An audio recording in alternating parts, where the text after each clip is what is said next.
El suelo se convirtió en una alfombra de cuerpos y chatarra. La batalla terminó, pero el desastre fue total. Un sujeto ahí en el suelo todavía intenta pelear contra la parca, gimiendo mientras escucha pasos acercándose. En medio de ese calor sofocante y sangriento, nuestro protagonista observa la desgracia ajena con la mano firme en el mango de su espada. Él aprieta la empuñadura adellada de la hoja, enfocado en lo que viene. La cosa no está para juegos. Allá en lo alto del tejado, aparece un ciudadano todo musculoso, con una sonrisa de quien se cree el dueño del mundo. El sujeto suelta una risita cínica, mirando al chico desde arriba, muy creído. Un G que desborda burla. El protagonista ni parpadea, mirando fijo al tipo, le pregunta si su nombre es Beon. Gak, parece que hubo conexión, pero no de las buenas. Beon, Gak se lleva un susto. Su confianza se tambalea y enseguida quiere saber cómo el muchacho conoce su nombre. Nuestro chico sabe que es difícil ser recordado. Mucha gente pasó por la fortaleza Geumo y él es solo un rostro más en la multitud. Pone cara de dolido por haber sido olvidado, pero le avisa que esperó una vida entera para este encuentro. Beon, Gakatacabos. Si el chico pasó por ahí como prisionero y la cosa ahora se puso fea para su lado, el villano pierde la compostura y ya empieza a escanear el lugar, desesperado por encontrar un hueco y desaparecer. Sus ojos se abren como platos y esa hachada de valentón se derrite. Lo que quedó ahí fue puro pánico. Antes de que el tipo dé el primer paso para huir, el protagonista vuela sobre él con la hoja lista para el trabajo. Es un visto y no visto. El golpe le da de lleno en el hombro a Beon. Gak que se queda paralizado al instante. El chico le avisa que es de mala educación dar la espalda mientras los otros hablan. La falta de modales trae consecuencias. Ya le adelanta que los próximos objetivos son brazos y piernas. Más le vale a Beon. Gak forzar la memoria sobre lo que pasó hace 12 años. La desesperación golpea y el sujeto empieza a unir las piezas. Se pregunta si el muchacho era de la guardia de la agencia Unseon. En la mirada de nuestro protagonista, un recuerdo antiguo cobra vida. Es de ahí de donde viene todo este rencor. En el pasado, Beon, Gak y otro compinche desfilaban victoriosos por encima de los guardias, cargando una caja misteriosa. En aquel tiempo, la fila de prisioneros seguía bajo el látigo y las órdenes de los bandidos. El protagonista, siendo apenas un mocoso y ya encadenado, ve aterrorizado cómo sacan el hierro caliente de las brasas. Con un placer que da asco, el secuaz de Beon, Gak levanta el metal al rojo vivo, listo para marcar al niño. El hierro hierve en el pecho del chico. Su cuerpo se retuerce entero bajo el calor del metal. El grito de agonía corta el aire y el rostro del niño se deforma con un dolor que parece eterno. De vuelta al presente, el odio brilla en sus ojos. Revivir eso quema más que el propio hierro. En un movimiento rápido, el protagonista salta por encima del enemigo y baja un corte sin fallos. Beon, Gak ni ve de dónde vino. Solo consigue abrir los ojos mientras el golpe entra. El villano grita desesperado mientras es rebanado por una secuencia de golpes que no dan tregua. Nuestro chico no para. Son decenas de cortes, uno tras otro, sin dejar al sujeto respirar. Beon. Gak se desploma en el suelo, molido de dolor. El protagonista solo observa desde arriba, en un silencio que asusta. Con la voz helada, hace la pregunta final. Beon. Gak recuerda el nombre Samajeon. Todo roto y sin entender nada, el infeliz tartamudea, completamente perdido en la conversación. El chico le refresca la memoria. Hace 12 años fue emboscado y vendido como esclavo por Beon. Gak finalmente le cae la ficha. Beon. Gak suelta un gemido de pavor recordando cada detalle. Ahora sí quiere hablar. Implora perdón, dice que se equivocó e intenta aferrarse al poquito de vida que le queda. El protagonista ni le presta atención. Le manda llevarse a la tumba el recuerdo del cargador que esclavizó. Prepara el golpe final con la mano, listo para anunciar quién es de verdad. Soltando la furia acumulada, firma su obra. Su nombre es Samajeon. Un golpe seco y un chorro de líquido vital cierran la historia de Beon. Gak definitivamente. La venganza está pagada. La mancha en la pared sella el destino del sujeto. El polvo baja despacio y lo que queda es solo el silencio que trae el final. Ante el desastre que quedó del verdugo, nuestro chico encara el cuerpo. Misión dada es misión cumplida. Guarda la espada en la vaina, cerrando de una vez ese capítulo amargo de su vida. Un suspiro de lado y el alivio finalmente decide aparecer. Mirando el campo de batalla, decide que basta de violencia. De aquí en adelante, lo que quiere es paz y una vida normal. Pero la paz dura poco. Una explosión sacude la fortaleza entera, haciendo volar pedazos por todos lados. En medio del humo, surge la silueta de un hombre musculoso, con cara de quien no sabe dónde está parado. Un joven robusto aparece justo atrás, gritando por su jefe con una desesperación total. Al escuchar el llamado, el protagonista gira el rostro, atento al nuevo ruido que llega. En medio de todo ese desastre, su compañero, Dan, llega celebrando que liberó a todo el mundo y suelta una risa de victoria. El chico aprueba el servicio y Dan luego pregunta a qué sabe finalmente cobrar esa cuenta antigua. mirando a los difuntos. Dan ni se cree que esos tipos vendieron al jefe como esclavo, pero el protagonista confiesa que la venganza no fue tan dulce como imaginaba. Le da un vistazo al lugar y nota que el dueño de la fortaleza no dio la cara. Cuida para después, en algún momento le llegará su hora. Con una sonrisa en el rostro, el compañero quiere saber si ahora el rumbo es finalmente la tierra natal del jefe. Mirando el cielo estrellado, nuestro chico confirma con alivio en el pecho, es hora de volver a casa. De espaldas reflexiona que el rastro de sangre de la tal espada número 1 del camino demoníaco muere ahí mismo mientras observa el tejado de la fortaleza bajo la luz de la luna. En otro rincón, un ser divino de barba larga y aura azul flota, refunfuñando que la pelea fue aburrida y no tuvo la emoción que él quería. Ya con el sol brillando, el protagonista y su compañero siguen viaje por una colina verde, con el pie en la carretera. En el camino, el chico pregunta si Dan realmente quiere acompañarlo, pero el muchacho dice que no tiene a dónde ir y se muere por ver dónde creció el jefe. Nuestro protagonista le recuerda que la vida de Dank fue solo entrenamiento en el culto demoníaco, y el amigo confirma que salir de allá después de partirse el lomo tanto parece mentira. El chico concuerda, él también siente que esa libertad aún no parece real mientras observa el azul del cielo. En su memoria, la sede sombría del culto demoníaco se impone contra la noche, pesada e inmensa. El protagonista pisa el balcón, marcando su llegada para una conversación que no puede esperar. Dentro del salón, su versión más joven aguarda firme, manteniendo la postura y la seriedad de quien sabe dónde está pisando. Sentado en su silla de mando, el instructor Guanello mira al muchacho con esa mirada de quien lee hasta el pensamiento. Ante una mesa llena de comida, el chico se presenta ante Guanello y sus dos guardaespaldas. Con las manos llenas de cicatrices, hace el saludo formal al maestro sin desviar la mirada. El viejo maestro analiza al pupilo con una mirada afilada, masticando una desconfianza que no se le pasa. En eso, sirven un trago en una copita de porcelana, cortando el silencio. Con la copa en la mano, Guanello confiesa que en el fondo deseó que el chico no apareciera. Ponen un tazón grande en la mesa, señal de que el ritual o el desafío de esta vez es serio. Los dos se quedan ahí, vigilando el tazón, mientras el clima entre ellos se tensa a punto de romperse. El líquido se balancea en la copita, tomando un color leve con el movimiento. Sin dudar, el protagonista se toma el trago de una, sin dejar caer ni una gota. Guanello empieza a contar que, allá en el Valle del Dragón Negro, el gran líder hizo una promesa cuando se encontraron. La palabra era que serían libres si le daban 10 años de vida al clan demoníaco. El chico habla serio, los 10 años pasaron y la tarea que el líder dio hace 3 años también está pagada. Guanello toma un trago burlón y repite promesa como si la palabra no valiera nada. Golpea la copa en la mesa sin ninguna paciencia para este tipo de conversación.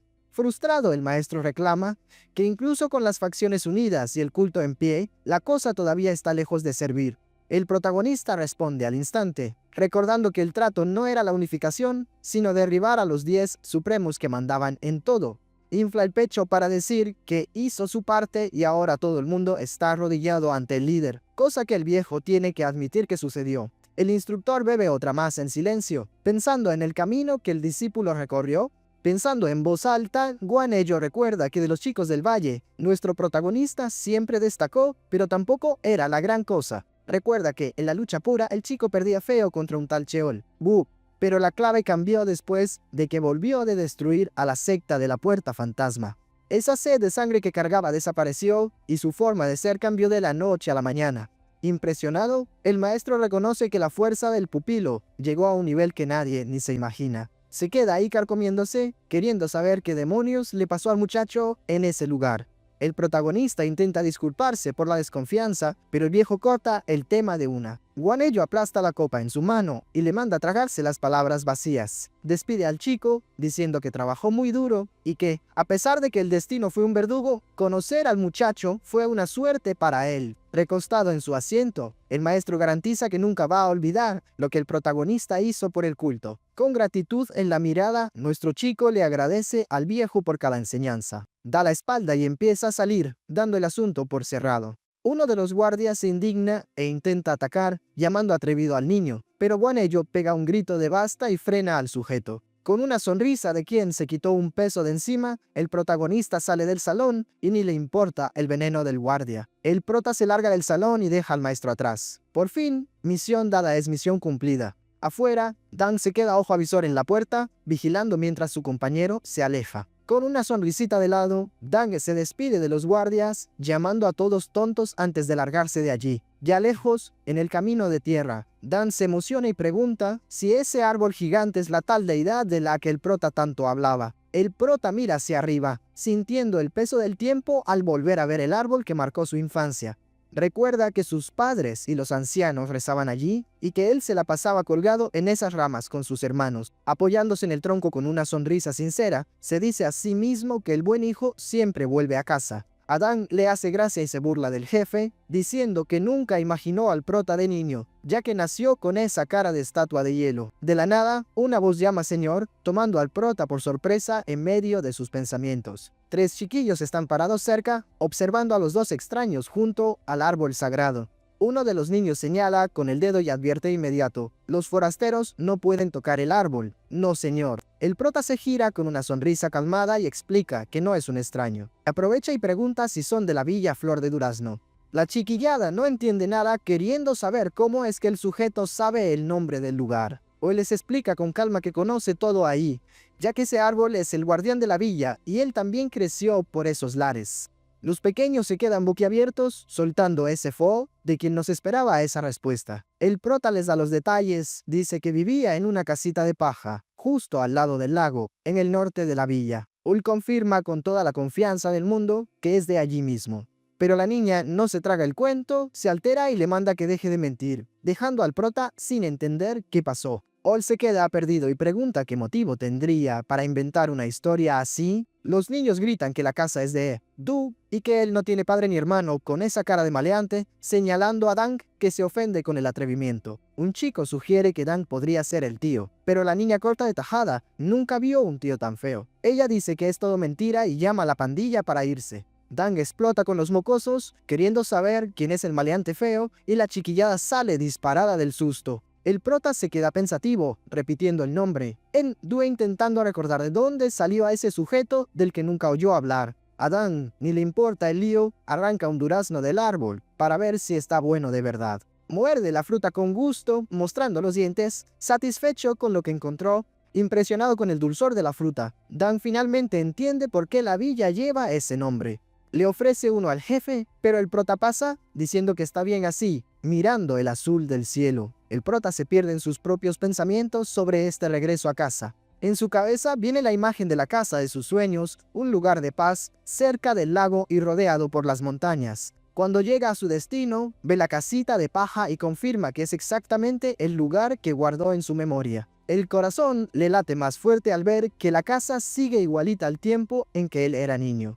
Le avisa a su compañero que llegaron, dejando a Dan también impresionado con el lugar. De repente, alguien pregunta quién anda por ahí y los dos se adelantan para ver quién es. Con la mirada seria, el prota se acerca a la casa, atento a cualquier movimiento. Aparece un hombre mayor, con el ceño fruncido, mirando a los dos de arriba a abajo. Se topan con un grupo de aldeanos liderados por el tal señor de cara de pocos amigos. Una niña se queda escondida detrás de uno de los hombres, solo espiando la escena con curiosidad. El líder del grupo avisa de inmediato que la casa pertenece a Dui quiere saber qué vinieron a hacer ahí. Al prota le parece raro y dice que hay algo mal, pues esa es la casa de la familia Sama y de sus antepasados. Y pregunta quién es toda esa gente. El viejo lo interrumpe, pero el prota, sorprendido, pregunta si él por casualidad es el señor Yang. El prota se anima al instante y reconoce al sujeto, es el señor Yang de la casa del jefe de la villa. Todo confundido y sorprendido, el señor Yang tartamudea intentando entender quién es el muchacho frente a él. Con un apretón de manos firme y cargado de emoción, el prota finalmente se reencuentra con alguien de su pasado. Se presenta como Sama Yeon, el antiguo dueño de la casa, pero el señor Yang sigue con dudas. Sin atar cabos, de repente cae en la cuenta y el viejo tartamudea el nombre, preguntando si es de verdad aquel chiquillo de años atrás. El prota confirma todo contento, dejando a Yang en shock. El viejo llega a gritar que no puede ser verdad. Sonriendo, el prota muestra una cicatriz en la cabeza y le recuerda que fue el tal Wook quien le dio una pedrada después de perder una pelea. Y el señor Yang no tiene más dudas y grita que ahora se acordó de todo. Emocionado, atrae al prota en un abrazo apretado, llamando al muchacho chiquillo. En medio de las lágrimas, Yang quiere saber por dónde anduvo y qué fue de él todo este tiempo. En medio del abrazo, el prota se mantiene sereno, dejando que el momento se asiente en silencio. La villa ya duerme bajo las estrellas, pero la charla dentro de la casa sigue fluyendo bajo la luz de la lámpara. Jang sirve el té y quiere confirmar si de verdad es el Sheon que desapareció por el mundo hace 12 años, después de inventar que sería escolta. Con la taza en la mano, escucha al viejo recordar las veces que le advirtió que ese negocio de seguridad en la agencia Castillo de Plata era demasiado peligroso. Sentado a la mesa, Jang cuenta que, como el prota siempre fue decidido y cuidaba de todo desde pequeño, la gente pensó que había estirado la pata cuando el trabajo salió mal. El viejo toma un sorbo y suelta la pregunta del millón: ¿cómo fue la vida todo este tiempo lejos de casa? Con la mirada perdida a lo lejos, el prota comienza a explicar que en todos estos años, lo que más vio fueron campos de batalla, polvo de explosiones y cuerpos tendidos en el suelo.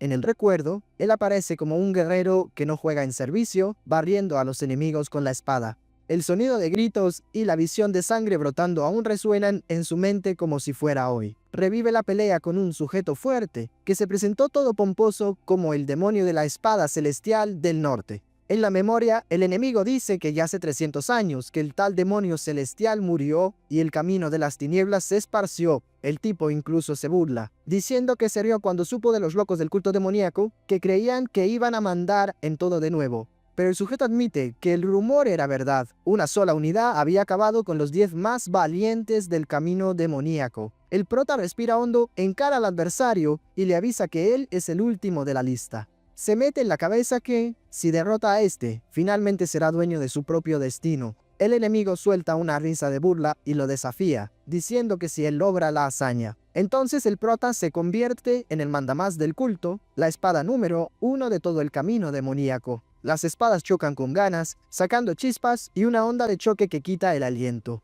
El adversario es tomado por sorpresa por una ráfaga de cortes y suelta un grito de dolor que se escucha de lejos. El cuerpo del sujeto vuela hacia atrás con el impacto, tragado por un resplandor de energía. En medio del polvo, el tipo tose e intenta enderezarse después de ese golpe violento. De rodillas y apoyado en su propia espada, el guerrero muestra que su reserva de energía llegó al fin. Con la voz quebrada, confiesa que no esperaba encontrar un chico tan valiente y fuerte así. Viendo al enemigo tirado en el suelo, el prota mantiene la guardia alta, victorioso en su misión. Suelta un suspiro de alivio. Finalmente el peso se fue de sus espaldas. Observando la puesta de sol, entiende que ese camino lleno de sangre llegó a su fin. De vuelta al presente, coloca la taza en la mesa y le dice a Jang que la verdad es de no creer. Resumiendo el calvario, el prota cuenta que fue vendido a mercenarios y vivió sin rumbo hasta lograr volver, dejando al viejo Jang con lástima de tanto sufrimiento. Después de un sorbo de té, va directo al grano, quiere saber dónde se metió su familia. Con semblante serio, Jang cuenta que sus hermanos menores se mudaron a Soheung. Al prota le extraña el destino y repite el nombre del lugar, Soheung. Jang confirma que ya pasaron unos 6 años y que los hermanos aguantaron lo que pudieron después de su desaparición. El prota entiende que la cosa se puso fea. Jang cambia el tono y empieza a hablar sobre la madre de Jeon con una expresión pesada. Termina revelando que supo que la pobre señora falleció el año pasado. El prota recibe la noticia como un golpe y se queda ahí, parado, sin reacción. Destrozado, se ve solo en la cima de una montaña llena de niebla, con el mundo derrumbándose.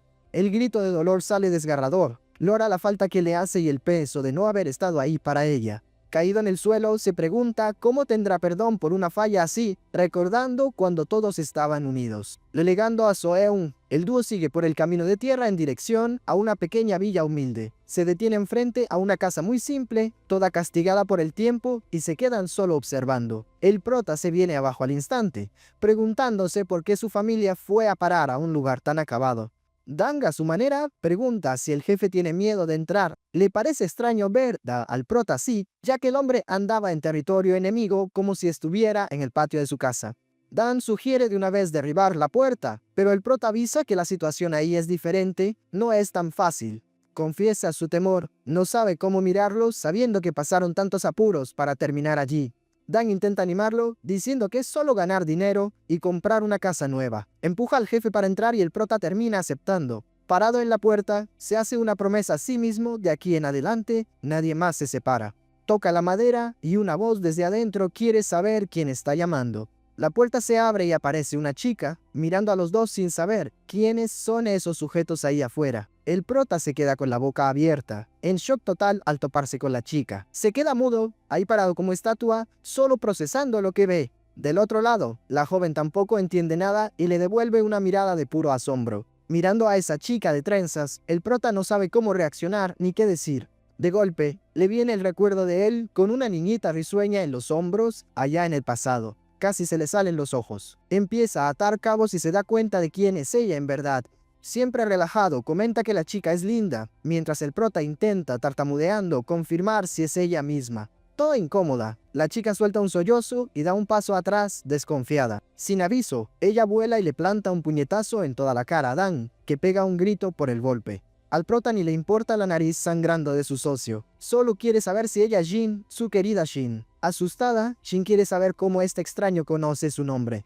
Bol le toma las manos con todo cariño, dícese que se volvió toda una mujer y trata de explicarse. Pero el ambiente cambia al instante. El prota siente una energía rara viniendo de ella y abre los ojos como platos. Sostiene firme las manos de la chica, concentrado en esa sensación extraña. Confundida, la chica se le queda viendo sin entender qué le pasa. Ol piensa para sus adentros cómo es que hay tanta energía Yin en el cuerpo de Jin, y qué fue lo que le pasó. Del susto, ella grita y tira de sus manos con toda su fuerza, diciéndole que la suelte de una vez. Con el tirón, termina perdiendo el equilibrio y cae al suelo, dejando al prota desesperado. Will intenta disculparse todo torpe, pero un grito de malditos corta la charla. Un chico viene corriendo hacia ellos, furioso, queriendo saber qué payasada es esa. El prota y Dan se dan vuelta y miran a los recién llegados con toda seriedad. Aún en el suelo, Jin tartamudea y llama hermano menor a uno de los chicos. El tal hermano ya llega saltando para atacar, gritando porque la tocaron. El prota se congela cuando oye la palabra hermano. Esquiva el golpe con facilidad y se da cuenta, ese de ahí tiene que ser Ho. El chico grita su nombre completo, Guango, de la tal asociación Mente Unida. O se lanza con todo, levantando polvo y soltando un grito de guerra. Suelta una lluvia de golpes, acusando a los dos de ser cobardes de la secta hacha de sangre, pero el prota esquiva todo sin siquiera sudar. El prota agarra al chico por el cuello y piensa en cuánto han crecido Jin y el pequeño O. Solo no entiende si el hermano se volvió bandido por ese nombre de facción. O saca un cuchillo, ciego de rabia, porque se metieron con su hermana y jura que va a acabar con el prota. En un abrir y cerrar de ojos, el prota le traba la muñeca al chico e impide el ataque de la daga. Ahí aparece el otro hermano y sujeta a Ho, diciéndole que pare con la locura justo en el día de muertos de mamá. El prota oye lo del aniversario de muerte, y ya se imagina que ese de ahí sea Jeon. A Jeon regaña al hermano, diciendo que está loco por sacar un arma sin saber nada y por juntarse con esa gentuza. Viendo la pelea, el prota se alegra de ver que todos están fuertes, mientras Jeon insiste que el grupo de O no sirve. Con una sonrisa de alivio, solo agradece que estén todos vivos y bien. En medio de la discusión, O ve un hueco e intenta atacar de nuevo. Intenta apuñalar al prota, pero la mano de Jeon se mete en medio y bloquea el golpe. La muñeca del chico es sujetada con fuerza, trabando cualquier movimiento con la hoja. Dan se mete en medio y rompe el cuchillo usando su propio brazo, dejando a Ho sin entender nada. O llama monstruo a Dan, y el socio del prota solo sonríe y repite la palabra, todo presumido. Haciéndose el guapo, Dan se presenta como el gran Yungan. ¿Yacha? O no tiene idea de qué es eso, pero pregunta por qué un tipo así querría robar su casa. Dan explota. Primero le dicen bandido y ahora ladrón. Quiere saber dónde tiene cara de asaltante. Para acabar con el lío, el prota le dice a Dan que se calme. Todo apenado, intenta presentarse a los hermanos, que lo miran como si fuera un loco. Asustado, O suelta el nombre de la secta hacha de sangre. Al prota le cambia la cara y pregunta qué fue lo que dijo. De repente, llega un montón de hombres armados rodeando a todo el mundo. El líder de la banda mira a los dos extraños y quiere saber quiénes son esos que nunca vio por la zona. El sujeto se para frente a ellos y mira fijamente al prota, a Dan y a los tres hermanos, evaluando la situación. El líder de los matones se acerca y agarra al prota por el cuello, todo prepotente. Con voz grave, pregunta si son sordos y quiere saber qué demonios están haciendo ahí. Señala al grandulón y se burla, queriendo saber qué figura es esa que parece un gigante. Desde atrás, Guango grita que ese territorio es de la Asociación Mente Unida y pregunta qué quieren ahí esos carniceros de la secta hacha de sangre. El prota ata cabos, entonces esta es la gente de la tal secta hacha de sangre. El líder de los tipos agarra a Jeon y avisa que de ahora en adelante, los que mandan en esos lares son ellos. Pregunta si el chico es el tal Wancho, que responde con puro odio. Wanko grita que no bastaba con aquel monstruo de antes, ahora vinieron ellos para terminar de arruinar todo. Queriendo pasarse de listo, el villano dice que si colaboran, la cosa termina bien para todos. Mira al prota con una sonrisita de lado y empieza a soltar un entonces. Pero no le dio tiempo ni de terminar la frase. El prota suelta un golpe con la mano que es como un rayo. En un parpadeo, la cabeza del sujeto sale volando y salpica todo. La gente alrededor no lo puede creer. Viendo al jefe caer tan rápido, el resto de los matones se congela, muertos de miedo y sin saber qué hacer.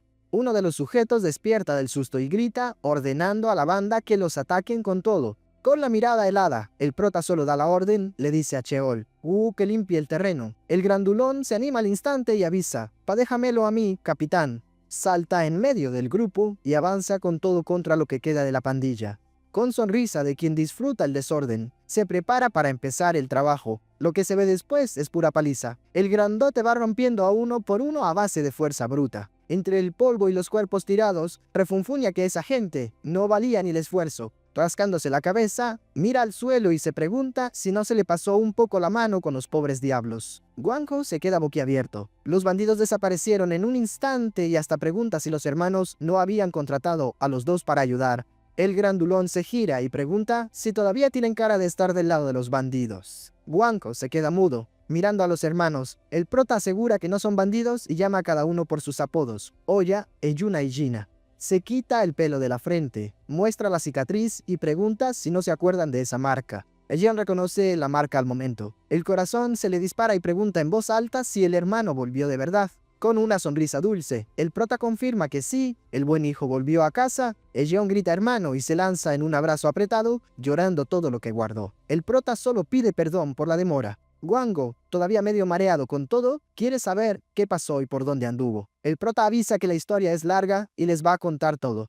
Ya dentro de casa, Cheol suelta una risa y dice que le gustó la energía del chico. Sentado en la mesa, el grandote comenta que tenían mucha gente así bajo su mando y pregunta si no es verdad, capitán. A Jeon le extraña el trato y pregunta por qué el gigante llama capitán a su hermano mayor. El socio se ríe y explica que es porque recibió una paliza fea cuando intentó enfrentar al prota en la infancia, y que el jefe hasta le salvó el pellejo un par de veces. El prota le manda parar con la charla y explica que en verdad a Cheol solo le da vergüenza llamarlo hermano. Cambia el tema y quiere saber cómo están todos, pero Jin desvía la mirada, sintiendo el peso de la tristeza. Entre bocado y bocado, Jeon cuenta que se volvió escolta en la agencia Mar de Perlas. El prota se asusta con la noticia. Repite agencia de escoltas en voz baja, con una preocupación que se le nota en la cara. Jin, desde la cocina, comenta que seguro no se enteró por el señor Yang, pero que ella está aprendiendo el oficio con Yuk y el gerente general. Pensativo, el prota imagina que su madre debió haber peleado mucho para que no siguieran ese camino.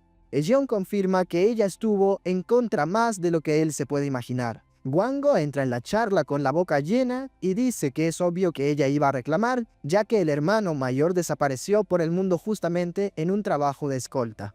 Le echa toda la culpa al prota. Jeon rebate y dice que Guanjo, que vive metido en callejones, no tiene moral ninguna, pero el hermano presume de ganar más dinero que todos. Jeon estalla y pregunta si el dinero viene de explotar a los débiles, gritando que no necesita ni un centavo que venga de cosas chuecas. Guango grita de vuelta que no explota a nadie, y que ya dijo 1000 veces que su grupo no es de ese tipo. Jin golpea la mesa con la olla con toda fuerza. El ruido fuerte hace que los dos hermanos salten del susto. Irritada, les manda parar con el escándalo, recordando que el hermano volvió después de 12 años y lo único que hacen es pelear. De repente, empieza a toser fuerte, se tapa la boca y ve que su mano quedó manchada de sangre. El prota vuela para sostenerla, gritando por Gina mientras la chica no para de toser. Sosteniendo a la hermana, se da cuenta de que esa tal energía está demasiado fuerte en su cuerpo. Guango queda en shock y se pregunta cómo es que el hermano que acaba de llegar ya sabe ese detalle. Preocupado, el prota pregunta si ella ya fue al médico y qué fue lo que dijeron sobre ese mal. Con el corazón en la mano, Jeon cuenta que ya buscaron a todos los médicos expertos de la zona, pero ninguno dio con la solución ni supo decir qué tiene. Ul explica que solo un doctor dijo lo mismo que el protagonista, y por eso Gina vive con las manos y pies helados y esa cara pálida que da lástima. Intentando no preocupar a nadie, Shin dice que todo está bien y que el dolor se aguanta, calladita y sin quejarse. Ella se levanta y se va al otro cuarto, dejando a los hermanos en la mesa, todos con el corazón apretado. Justo después, solo escuchamos el golpe seco de la puerta de madera cerrándose con seguro por dentro. Jeon revela que dejaron su tierra natal y vinieron a Seoul justamente porque ese tal médico atiende por aquí. Con cara de pocos amigos, Kwang-ho completa diciendo que ella solo está de pie porque toma un remedio para reponer la energía yang. Sin eso, Gina ya se habría despedido de nosotros. El chico va directo al grano y pregunta si esa enfermedad tiene cura o si es un caso perdido. Jeon responde que de cura nadie dijo nada, pero el doctor aseguró que se puede aliviar el sufrimiento, solo que el tratamiento cuesta un ojo de la cara. Admite que la situación está apretada y que el dinero que gana no da ni para empezar. El protagonista enseguida ve que las cuentas no cuadran.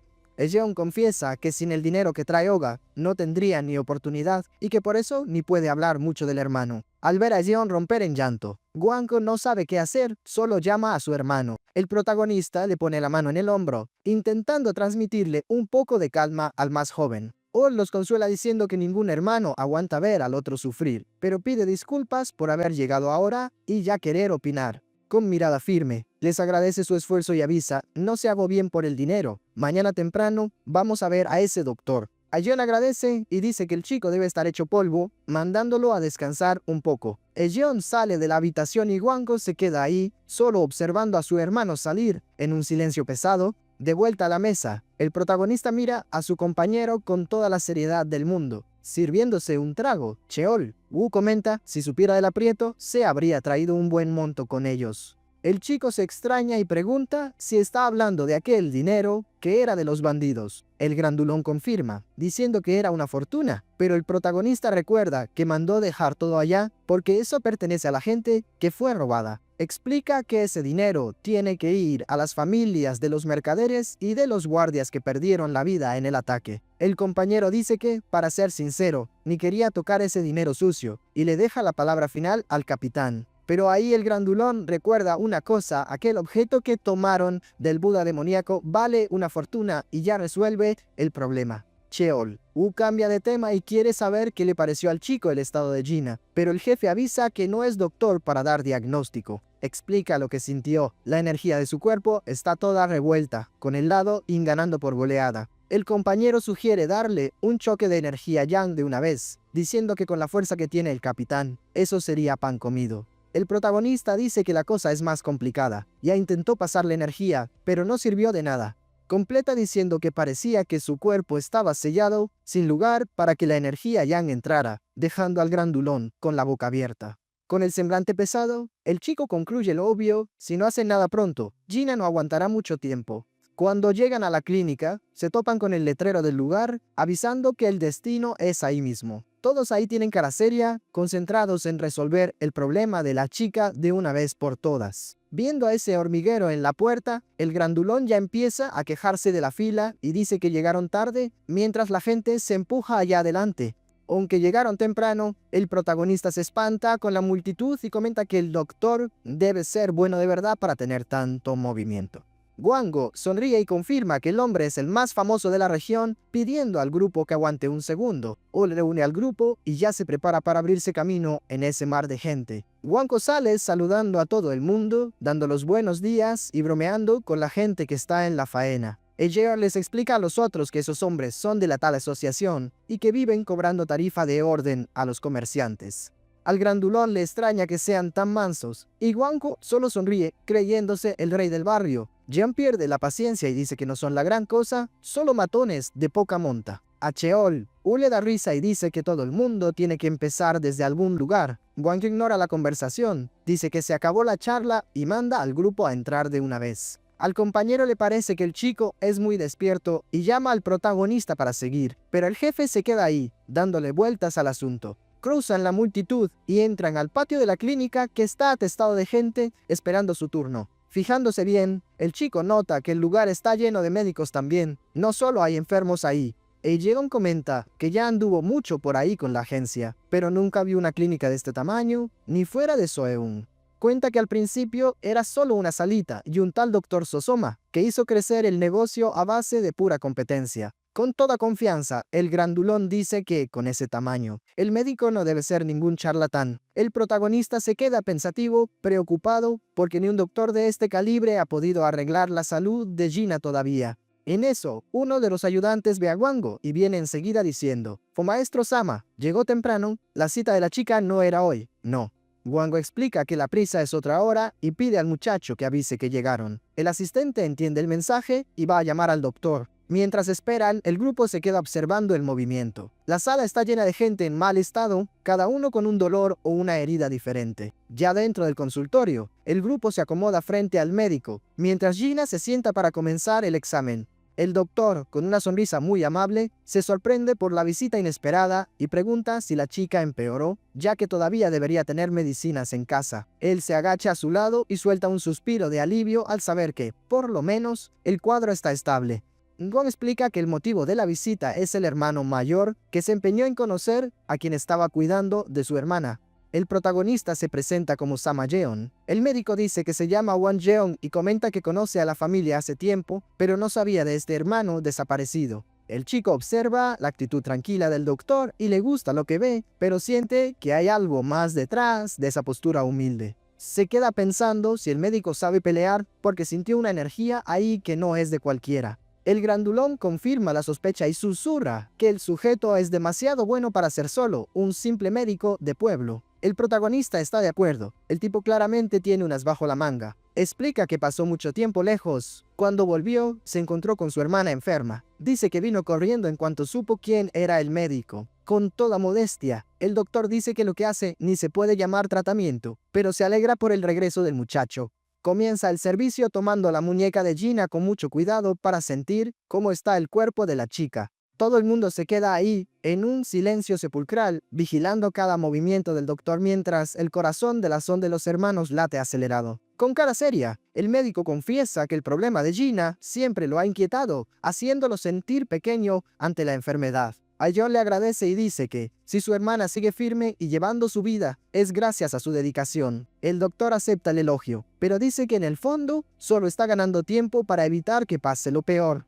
El protagonista se preocupa al instante y pregunta si ese peor significa que la vida de su hermana está en juego. El médico sugiere que tal vez unas siervas de primera categoría podrían hacer el milagro que falta. Explica que, como el remedio actual apenas está aguantando la situación, una materia prima mejor daría un resultado mucho más fuerte. El chico ya quiere saber de una vez qué hierba es esa que necesitan buscar. El doctor detalla que ha estado usando plantas con mucha energía yang para intentar romper el hielo de la energía yin que domina a la chica. Revela que el secreto es la hierba del espíritu de fuego. Si esa ya ayudó un poco, una más potente de ese tipo podría ser la solución. El médico hace la lista. La hierba de 1000 años sería ideal, pero es ridículamente cara. Además de esa, está el tal aceite de Gongcheon. El protagonista pregunta si no tienen el legendario Cheongsim Won, pero el médico lo niega al momento. Un lugar así nunca tendría un elixir de esos, y tener un tesoro así es pedir a gritos que te roben. El grandulón comenta que, para quien vive de la espada, esa cosa es un tesoro por el que la gente mata y muere con tal de conseguirlo. El chico, decidido, quiere saber dónde se encuentra ese objeto. El médico pregunta si ya ha oído hablar del grupo mercante Suryeong. El protagonista dice que conoce a la gente de Ansu y el doctor confirma que son de los más grandes que existen por esos rumbos. Cuenta que uno de estos días, al hijo del dueño le dio una malaria fuerte y lo llamaron deprisa para resolverlo. El doctor dice que casi se va de espaldas cuando el presidente le mostró el ingrediente que tenía guardado para ayudar en la cura. El chico pregunta enseguida si usó la cosa, pero el médico dice que claro que no, con una sonrisa. Explica que si gastara el aceite de Gongcheon en una simple malaria, sería el hazmerreír de los médicos de todo el mundo. Ahí cuenta que, cuando rechazó el objeto, el presidente soltó un comentario medio en broma. El protagonista, ya angustiado, pregunta de cuánto era el golpe al bolsillo. El doctor suelta el precio. El hombre lo vendería por 300 taels de oro. Los hermanos pegan un grito al unísono, sin creer que una cosa así pueda costar tal fortuna. Gina cierra los ojos, sintiendo el peso de ese precio imposible de pagar. Aeon queda desolado. Un solo tael ya pagaba los remedios por 6 meses, ni hablar de 300. El grandulón pregunta si no se puede pagar a plazos, pero el chico le corta el chiste de inmediato, diciéndole que no sea ridículo. El grandulón lo piensa y dice que el dinero que tienen no alcanza para nada, pero si venden ese negocio, tal vez les salgan las cuentas. Los hermanos se quedan en el aire, queriendo saber qué herencia es esa que quiere vender. El protagonista se irrita y manda a su compañero a parar con esa historia del Buda demoníaco de nuevo. Explica que en el tiempo que era mercenario en el Monte Mandeok, terminó encontrando una cosa por casualidad. Dice que pensó que era solo una piedra que brillaba, pero casi se va de espaldas cuando supo que valía 400 tales. El susto de los hermanos casi termina en desmayo. Los chicos gritan el valor, dándose cuenta de que esa piedra les resuelve la vida a todos ahí. Con los ojos brillando de esperanza y llorando, Gina llama a su hermano mayor. El protagonista calma a la chica y le asegura que no tiene de qué preocuparse. Él encontrará la forma de traer ese remedio. Se vuelve hacia el doctor, se planta firme y dice que va a comprar el tal aceite. Solo le pide al médico que organice el encuentro con el dueño. El doctor sonríe de oreja a oreja y acepta al instante, prometiendo que va a ser de intermediario lo más rápido posible. Cuando llegan a la dirección, se topan con la fachada del grupo mercante, una estructura que impone respeto. Y adentro de una oficina de lujo, el chico y el grandulón quedan cara con el pez gordo, mientras los empleados trabajan a su alrededor. Con cara de pocos amigos, el presidente les tira un jarro de agua fría. Dice que no va a vender el objeto de ninguna manera. El protagonista se asusta, pide disculpas y pregunta si escuchó bien esa conversación. Lleno de desdén, el sujeto pregunta si necesita que le haga un dibujo y confirma que el petróleo de Goncheon no está a la venta para ellos. Termina con una sonrisita de quien es el dueño del lugar, preguntando si el dúo entendió bien el mensaje. El chico no se queda callado y quiere saber cuál es el motivo de tanta negativa. Despreciando la oferta, el hombre dice que esa joya de ellos no llega ni cerca de pagar el precio del elixir. El protagonista se queda mudo, solo maquinando y entendiendo cuál es la jugada del mercader. Desafía al viejo preguntando si cree que la piedra es falsa y lo invita a evaluarla. Pero el hombre se niega, diciendo que tiene ojo clínico para esas cosas. El líder confirma que la joya es una perla de brillo nocturno de las buenas, lo que hace que el chico insista aún más para saber por qué el negocio no sale. El sujeto crea suspenso y mira al grupo con cara de estar tramando algo. Le suelta la verdad y confiesa que hasta le dijo al médico que vendería por los 300 taels, pero que, en realidad, nunca quiso deshacerse del objeto. Queriendo ponerlos a prueba, les pregunta si no saben el motivo real por el cual mostró aquel elixir la primera vez. El chico responde lo que escuchó, que el hijo del hombre tenía malaria y el remedio era para él. El viejo confirma que la enfermedad era grave y no tuvo otra salida. El grandulón entra en la conversación explicando que ese tal aceite de piedra es milagroso, capaz de revivir hasta un muerto y más difícil de encontrar que una estrella al mediodía. El líder dice que su miedo es que corra la voz, porque ahí todo tipo de buitres se le van a lanzar encima para llevarse el tesoro. Detalla que guardó el secreto bajo 7 llaves como reserva de la familia, y hasta hizo jurar al doctor Sosoma que no abriría la boca. El protagonista reflexiona y dice que sabe que el médico es hombre de palabra y no iba a andar con chismes por cualquier tontería. El mercader deduce que por el buen corazón del doctor se le debe haber ido la lengua intentando salvar una vida que pendía de un hilo. El chico solo clava la mirada, confirmando la sospecha del viejo sin necesidad de decir ni pío. El líder repite que entiende de gente y concluye que, ya que el secreto se filtró, los buitres llegarán pronto. Entonces, la única opción es deshacerse del objeto rápido. Pero con una codicia que le brilla en los ojos, avisa que no lo va a dar gratis. Como buen comerciante, sube el precio cuando ve que el comprador está desesperado. Mostrando los dientes de oro en una sonrisa fea, anuncia el nuevo valor 500 taels de oro. El grandulón suelta una maldición de rabia, pero el chico sigue callado con el ojo fijo en el sujeto. El mercader toma la perla, se queda admirándola y repite que la pieza es, de hecho, algo fino. Evaluando la joya, dice que es pequeña y que sudaría para conseguir unos 400 taels por ella, ya que tendría que encontrar al comprador correcto. El protagonista corrige el valor por lo bajo, diciendo que, siendo realistas, esa piedra vale de verdad unos 300. El viejo justifica el aumento poniendo una multa de 100 taels por el chisme y otros 100 por la urgencia. Dice que si pagan 200 más, se llevan el aceite. El grandulón explota de odio. Pregunta si el viejo perdió la cabeza y llama al hombre estafador en su propia cara. Continúa con el berrinche, gritando que ya dio lo que tenía que dar y amenaza con tirar el lugar abajo. El chico regaña a su compañero, preguntando por qué su solución para todo es salir rompiendo cosas. Ignorando el alboroto, el protagonista pregunta cuánto tienen en caja. El grandulón hace las cuentas y dice que, con lo que sobró, da unos 120 taels. El chico redondea 100, avisando que necesitan un cambio para no pasar hambre por ahora. Mira fijamente al líder y pregunta, ya que dice que conoce a las personas, ¿qué tipo de hombre cree que tiene enfrente ahora mismo? El mercader observa bien y dice que es joven, pero tiene el porte de quien ya se arrastró mucho sobre sangre.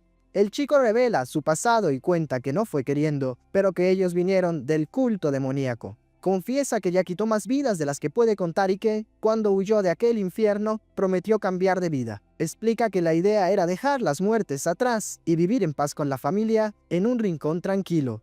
Pero ahí le suelta la verdad, su familia se está muriendo y no tiene tiempo para promesas ahora. Le pregunta al viejo qué cree que hace un hombre así en un callejón sin salida. El líder siente la amenaza en el aire y entrecierra los ojos, midiendo el peligro que corre.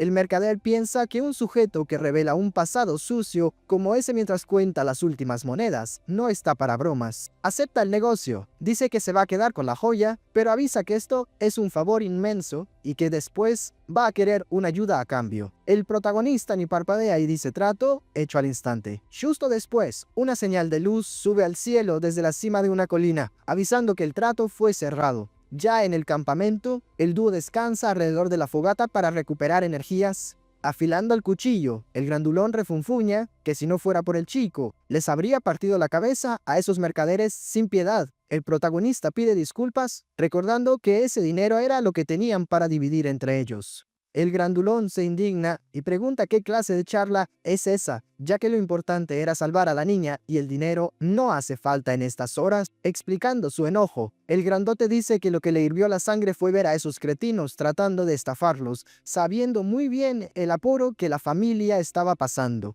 Aún resoplando de rabia, sugiere que ya no aguanta más, quiere volver allá ahora, romper todo y simplemente llevarse el remedio a la fuerza. El chico lo regaña y le manda a dejar de decir tonterías. Le pregunta si de verdad quiere manchar de sangre el remedio que va a salvar la vida de su hermana. El grandulón se detiene, piensa un poco y admite que mirándolo por ese lado, el jefe tiene toda la razón. Recordando los tiempos difíciles, el protagonista comenta que todo lo que hicieron cuando fueron secuestrados fue para no morir y que a quienes mandaron al otro mundo no eran santos, sino gente del camino demoníaco. Concluye la reflexión diciendo que aún así siguen manchadas y que ya derramaron un océano de sangre, incluyendo a los tales 10 supremos, solo para unificar el culto. Mirando hacia el frente, el muchacho avisa que ahora que son libres, necesitan enterrar esos viejos hábitos si quieren vivir entre personas normales. Explica que las llanuras centrales tienen sus propias leyes, todo girando en torno al mundo Murim y los grandes clanes, y que ahora tienen que bailar al son que les toquen. Volviendo al tema del dinero, recuerda que, cuando entregó la fortuna, avisó que era para guardar lo necesario para los gastos. Al final de cuentas, cree que el negocio hasta les salió barato. Revela el plan, primero salvan a Gina, después consiguen un trabajo honesto para mantenerse. El chico quiere asumir la responsabilidad de jefe de la casa y construir una vida común, como una forma de pedir perdón a su madre fallecida. Terminando el sermón, le deja claro a su compañero, no está obligando a nadie a quedarse. El grandulón es libre de seguir su propio rumbo cuando quiera. El compañero pide disculpas, dice que solo se exaltó un poco y que, después de todo lo que sufrieron para salir de ese agujero, no se va a ir por nada. Con la mirada seria, garantiza que no puede dar la espalda ahora, y menos cuando recuerda a los compañeros que se quedaron en el camino. El protagonista comenta que todo este lío le está trayendo recuerdos viejos y el grandulón quiere saber qué memorias son esas. Le echa en cara el petróleo de Goncheon que el compañero tomó del Gimun y se lo dio. Dice que, si hubiera guardado un poco en vez de tomarse todo de una vez, no estarían en esta desesperación ahora. El chico responde diciendo que ni había tanto así y que, para un tipo del tamaño del grandulón, esa dosis apenas sirvió para empezar. El grandulón se parte de risa, concuerda y dice que gracias a eso, finalmente dejó su técnica del cuerpo de diamante a punto. De repente, la sonrisa del grandulón se vuelve peligrosa. Avisa que está sintiendo el olor a sangre de unos tipos acercándose. Observando a las sombras aproximarse, se queda con la duda sobre qué quiere esta gente. El protagonista se pone alerta, dice que no sabe, pero el presentimiento es de los peores. Solo hay una forma de descubrir lo que se viene. En un instante, un grupo de jinetes surge volando bajo, galopando con todo por el medio del bosque. En una embestida violenta, los caballos avanzan directo hacia los dos. Con el polvo subiendo y los cascos golpeando fuerte, el grupo llega con actitud agresiva. En un salto rápido, el dúo esquiva a los animales que frenan derrapando frente a ellos. Rodeados por todos lados, se quedan solo observando a los sujetos bajar de sus monturas. Con cara de pocos amigos, los hombres misteriosos miran a los dos en un silencio que da escalofríos. El protagonista suelta un suspiro cansado y comenta que, por lo visto, la tranquilidad tendrá que esperar. Uno de los tipos se ríe de la situación, llamando a los dos mendigos, pero admite que se mueven rápido. El grandulón responde que por poco pensó que se iba a perder el espectáculo. Con una sonrisa que da miedo, el líder de la banda pregunta si deben comenzar la diversión arrancándole las piernas al dúo. El chico mantiene la calma y pregunta si estaban tras sus pasos todo este tiempo. El sujeto exige la mercancía sin rodeos, prometiendo a cambio que va a dejar a los dos morir sin sentir dolor. Y todavía amenaza, si se niegan, van a conocer el infierno en vida, sin poder ni estirar la pata, ni seguir respirando bien. Sin entender el término, el protagonista pregunta qué historia de mercancía es esa. El hombre señala con el dedo y aclara, está hablando del objeto que consiguieron allá en el grupo mercante Suyong. El chico piensa en el viejo mercader y se lamenta. El sujeto juró que el trato era secreto. Realmente, hoy en día no se puede confiar en nadie. Les dice a la banda que se larguen, avisa que ya vio demasiada sangre para una vida entera y que si desaparecen ahora hace de cuenta que no pasó nada. Pero el líder le manda a dejar de hacerse el tonto. El hombre confirma todo, siguieron la pista después de verificar que el aceite de piedra estaba con la gente de Suyong. Otro secuaz aconseja entregarlo rápido, diciendo que su jefe tenía miedo de que el viejo mercader ya se hubiera bebido el elixir. Dicen que, si tardaban más, iban a invadir el lugar de todas formas, incluso con la guardia del gobierno. Sacando la espada, el tipo dice que es mejor tener una muerte mansa y encima insulta al grandulón, llamándolo oso grande de cara fea. Al grandulón le hace gracia la ofensa. Llama al tipo comediante y pregunta quiénes diablos se creen que son para hablar así. Los tipos discuten si deben identificarse, pero uno de ellos dice que no hay problema, ya que los dos allí son cadáveres con aviso previo. Con ironía, el secuaz dice que quitarle la duda a quien está muriendo es cosa de héroes, lo que hace que el grandulón suelte una carcajada. Se presentan como la banda de los 1000 asesinos, los dueños de la noche en Hangzhou, y se autodenominan la élite del grupo. El líder corta la charla y manda a los subordinados a cerrar la boca. Da el ultimátum, va a contar hasta 3 que elijan entre una partida rápida o un dolor que hace que la muerte parezca un premio. El grandulón provoca y pregunta si el líder no puede simplemente ser un cerdo en vez de un héroe. El jefe queda en shock con el descaro, tartamudeando sin creer que el gigante tuvo el valor de burlarse de él. Ciego de odio, les grita a los secuaces, listo para mandar a todo el mundo al matadero. Con los ojos brillando de rabia, el jefe ordena, si quieren el infierno, es el infierno lo que tendrán. Los secuaces entienden el mensaje y avanzan en formación, listos para pasar por encima del dúo.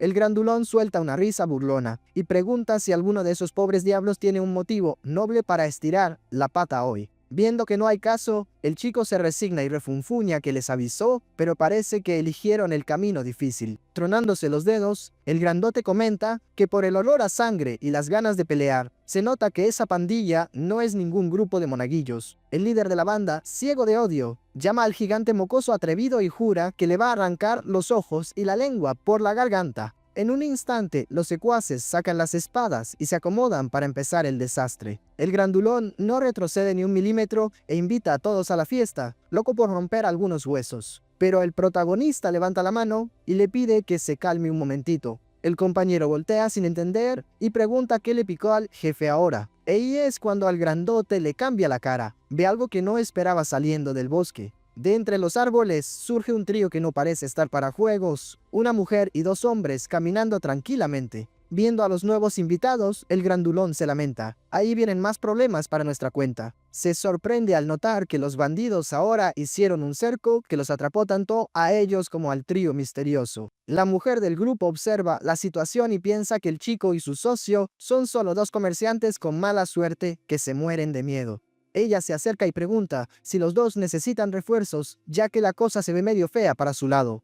El protagonista, siempre desconfiado, se pregunta por qué rayos esa gente extraña querría echar una mano sin ganar nada a cambio. La chica explica que esos tipos son de una banda famosa del bajo mundo de Hangzhou y que a ella no le gusta ver ese tipo de cosas. El grandulón le susurra al chico que los nuevos tienen fuerza, son buenos peleando. El chico concuerda que son especialistas, pero el socio se corrige rápido, diciendo que tal vez no sean lo mejor del mundo, pero acaban con los bandidos fácil. El protagonista lee la escena y avisa, la verdadera fiera ahí es la mujer. Le pregunta si el compañero puede encargarse del resto mientras él observa. Él se gira hacia la recién llegada, con toda la educación, acepta el favor, si nos pueden echar una mano, se agradece. Los bandidos, que no son tontos, giran las espadas hacia el nuevo grupo, intentando intimidar a todos de una vez. Uno de los guardias de la mujer avisa que los tipos van a ir contra ellos también. Ella se pone furiosa. ¿Y cómo se atreven esos gusanos a mirarla mal? Ella da el aviso final. Si desaparecen ahora, salen enteros y ella hace de cuenta que nunca vio la cara de nadie. El jefe de la banda ve a los guardias armados y capta que son de familia importante, pero la codicia puede más. Quiere esa leche de estalactita a cualquier costo. Irritado con la chica, la llama mocosa engreída y ordena, acaben con todos. Los secuaces saltan sobre el guardia del sombrero de paja, creyendo que sería pan comido. El espadachín llama gusanos a todos y saca la hoja con una mirada de quien va a hacer picadillo. Lanza la vaina de la espada al aire, quedando con las manos libres para el baile de las cuchillas. Los bandidos avanzan con sonrisas sucias, creyendo que la ventaja numérica iba a resolver el asunto.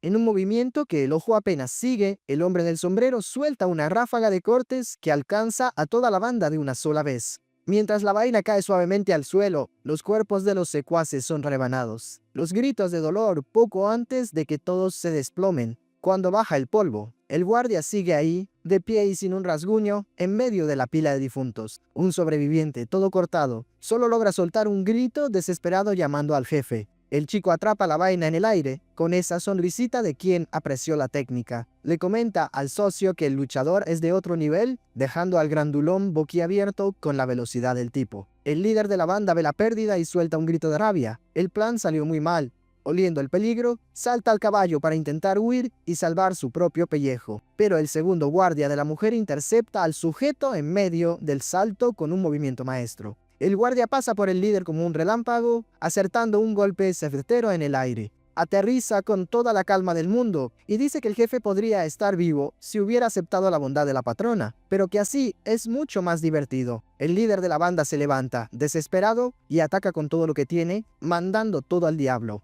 El protector bloquea el golpe sin hacer esfuerzo y encima se burla, diciendo que el ataque fue muy impresionante. El jefe de los bandidos se congela. Se da cuenta ahí de que la diferencia de poder es un abismo y que no tiene la menor oportunidad. Para terminar el trabajo, el guardia suelta un golpe seco y preciso, cortando al bandido de arriba a abajo. El líder suelta el último grito de agonía al ser impactado de lleno en la espalda. Refunfuñando una maldición final, cae de cara en la tierra, derrotado y acabado. El hombre del sombrero le pregunta al compañero por qué tardó tanto en despachar a un don nadie como ese.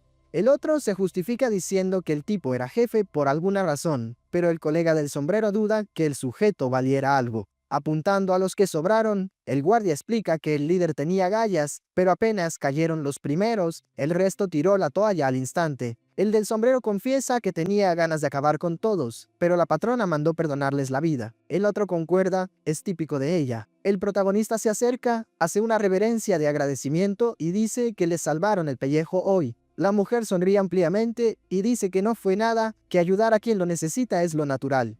El chico explica que tienen mucha prisa y que quería presentarse bien, pero que su situación está al límite de la urgencia. El guardaespaldas corta la charla, le dice que no sea tonto y siga su viaje. Avisa que ellos se encargan de los bandidos que sobraron y el chico solo agradece de corazón. Se presenta, mi nombre es Samayeon, y garantiza que, si el destino ayuda, él se encargará de pagar esa deuda de gratitud. Al grandulón le parece que eso de deuda de gratitud es pura cursilería y empieza a burlarse, pero el chico lo manda callar al instante.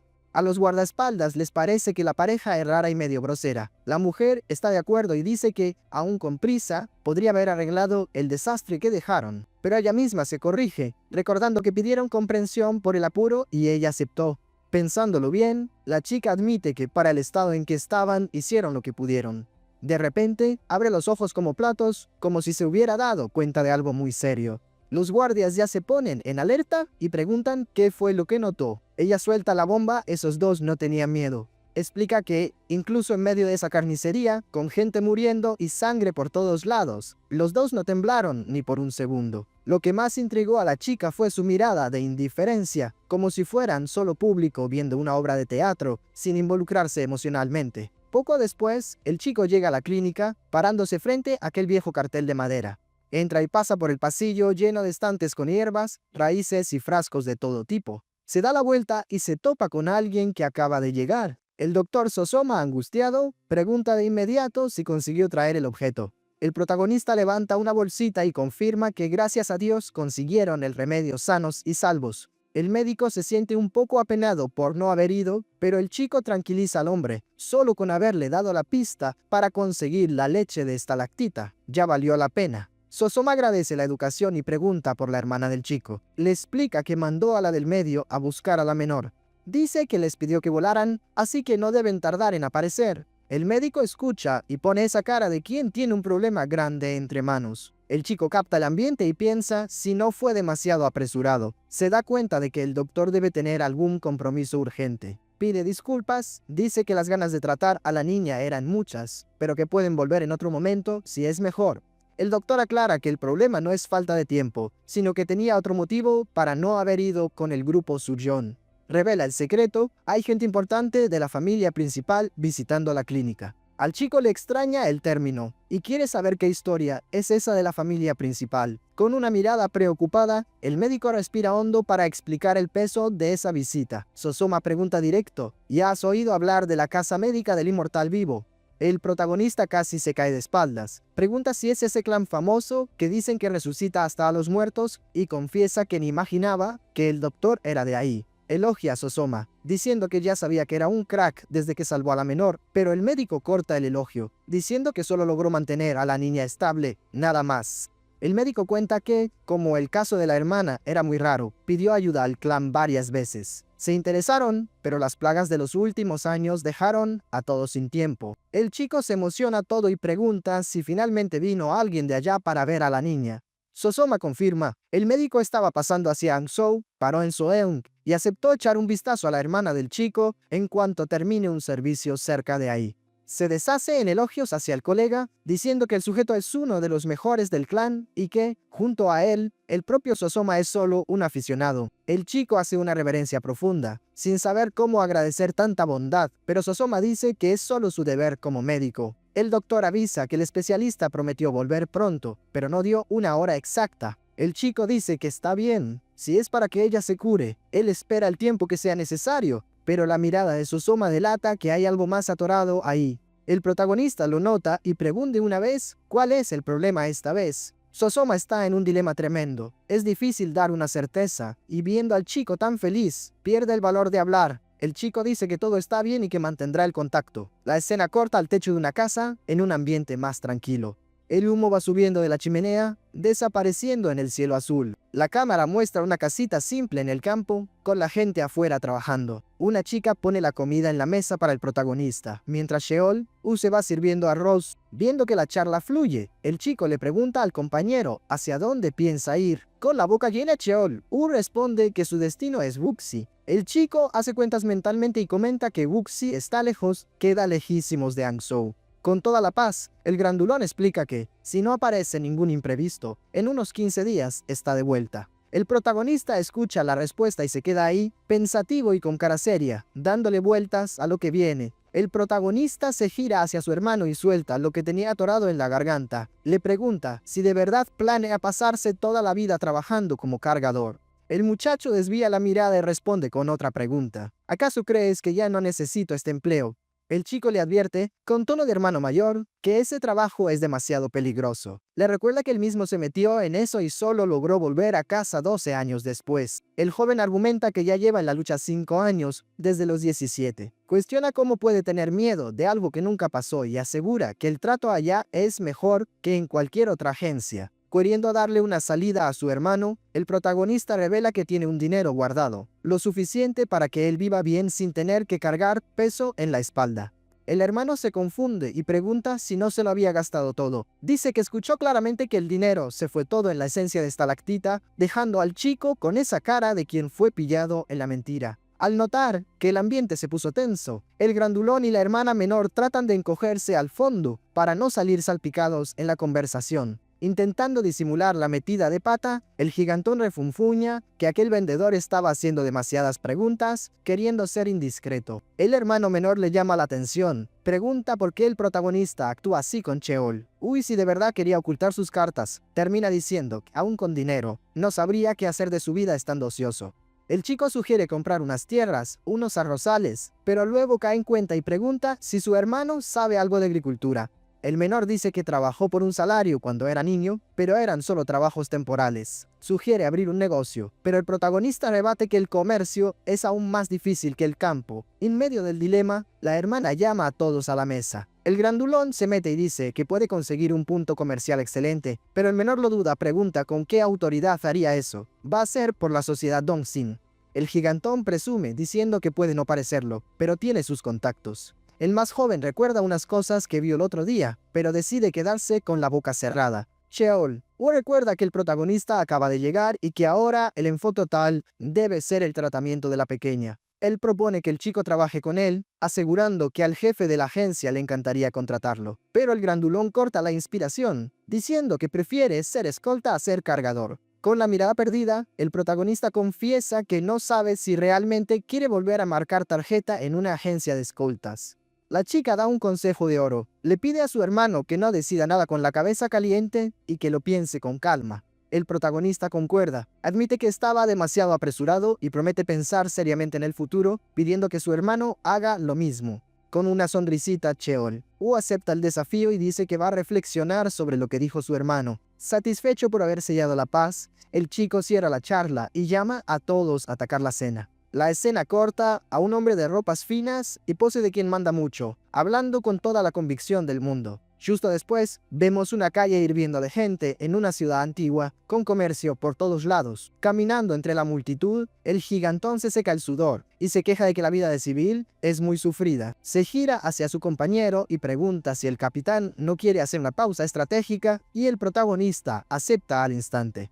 El compañero sugiere comer unos bollitos y de inmediato apuntan hacia una mesa vacía. Apenas se sientan, el grandulón pide 2 platos de bollitos de carne y quiere saber si hay algún trago, pero el atendedor avisa que allí no entra alcohol. El gigantón refunfuña, pero manda traer solo los bollitos. El muchacho confirma el pedido. Mientras esperan, el compañero pregunta cuál es el plan, porque no está encontrando ningún trabajo pesado que les convenga. El protagonista siente, pensativo. Reflexiona para sí mismo. Después de pasar la vida resolviendo todo a punta de espada, encontrar un empleo normal es todo un desafío. El chico pregunta si el compañero realmente quiere intentar abrir un negocio a base de favores de O. El grandulón dice que debería darle esa oportunidad a la familia andar con la frente en alto, pero el protagonista se niega. Dice que quiere sacar a Ho de la pandilla, así que no tiene sentido pedirle favores a esa gente. El protagonista bromea un poco, pregunta si el compañero tendría paciencia para llevar un comercio sin agarrar a golpes a los clientes. El gigantón se parte de risa y admite que tiene razón. En eso, el mesero llega con la comida. Sirve los platos humeantes y el compañero sugiere: comamos primero, después nos rompemos la cabeza con eso. El foco se cierra en el bollito siendo tomado por los palillos, soltando ese humito delicioso. Con la boca llena, el grandulón casi llora de emoción. Dice que el bollito está buenísimo, una maravilla. El protagonista prueba y concuerda, son excelentes, mucho mejores que los de ayer, principalmente por el sazón del relleno. Curioso, pregunta si la carne es de cerdo, y el atendedor confirma que es cerdo molido de primera. El chico se queda pensando si la otra tienda usaba carne podrida, porque la diferencia de sabor es gigante. El mesero, todo orgulloso, dice que no sabe dónde comieron antes, pero garantiza que nadie usa mejor carne que la de ellos. El grandulón se extraña, pero el cerdo no es todo igual. El protagonista sugiere que tal vez sea el corte de la carne. El atendedor revela el secreto, no es el corte, es quien sacrificó al animal. El chico capta al instante que hay una técnica especial involucrada. El hombre explica que el método de sacrificio es el mismo, la diferencia está en la mano y en la habilidad del carnicero. El gigantón no entiende nada, pero el protagonista suelta un grito de la nada: ¡Fue cuidado! Con los ojos bien abiertos, el chico percibe el peligro viniendo en dirección a ellos. En un reflejo, el grandulón aplasta a una criatura sobre la mesa con un puñetazo pesado. El animal suelta un gruñido de dolor. Cuando miran al suelo, hay lo que parece ser un cerdo noqueado por el golpe. El compañero pregunta si el capitán está bien, y el protagonista agradece, diciendo que su reflejo salvó el día. El grandulón empieza a reírse de la situación absurda. ¿De dónde diablos salió un cerdo en medio del restaurante? Antes de que entiendan, un grupo de hombres viene corriendo por la calle hacia ellos, desesperados tras el animal derribado. Los hombres llegan jadeando, perdiendo el aliento, y preguntan si los dos salieron ilesos de esa. El gigantón señala al animal tirado y sue esa sonrisita. Nosotros estamos genial, pero su cerdo ya fue. El grandulón les echa la culpa, diciendo que fue un error feo, pero que no les va a cobrar el daño. Los hombres se quedan mudos, sin saber si agradecer o negar la audacia. Se quedan allí arrodillados, sin palabras, impactados con la actitud de los dos desconocidos. De repente surge un viejo echando chispas, gritando y llamando a todos inútiles. El anciano les da una regañada a sus subordinados, diciendo que son patéticos. A los tipos solo les falta meter la cabeza en la tierra de tanta vergüenza. O les manda pedir disculpas a quien corresponde, avisando que no es ante él que deben bajar la cabeza.